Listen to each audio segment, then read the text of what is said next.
গত মাসে কিছু লেট হওয়ার কারণে আমার এই মাসে যে আমি স্যালারিটা তুলেছি সেই স্যালারির থেকে কিছু টাকা কেটে নিয়েছে। আর সেই লেটটাও বেশি না, 5-10 মিনিটের লেট ছিল, সেটার জন্য আমার স্যালারি কেটে নিয়েছে। আর সেই কিছু টাকাটা আমার একটু বেশি কিছু টাকা মনে হয়েছে, কারণ সারাদিন কাজ করার পরে যদি কিছু টাকাও কাটে না, 1 টাকা কাটলেও মনে হয় অনেক বেশি টাকা কেটে নিয়েছে। আর আজকে আমি বেরিয়েছিলাম অফিসে যাওয়ার জন্য। তারপর বেরিয়ে যাওয়ার পর আমি ভেবেছি যে যেতে যেতে লেট হয়ে যাবে, কারণ অ্যাকচুয়ালি যেতে যেতে লেটই হয়ে যেত। আর সেই জন্য আমি বাড়ি চলে এসেছি, আর সেই জন্য আমি আজকে অফিসে যাইনি। তারপর ভাবলাম যে কিছু কেনাকাটি বাকি আছে, এই জন্য পাখিকে নিয়ে বেরিয়ে পড়েছি একটু কেনাকাটি করতে। তারপরে জুতোর দোকানে গিয়ে পাখির জন্য জুতো কিনেছি, পাখি মানে বিথিকা। আর তারপর আমরা গিয়েছিলাম বিশালে, আর বিশালে গিয়ে তারপরে এই যে বিথিকা কী কী কিনবে আমি জানি না।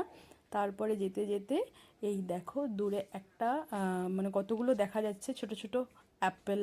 এটা কি রে? ও ব্যাংক থেকে ছোট নিয়ে আসছে।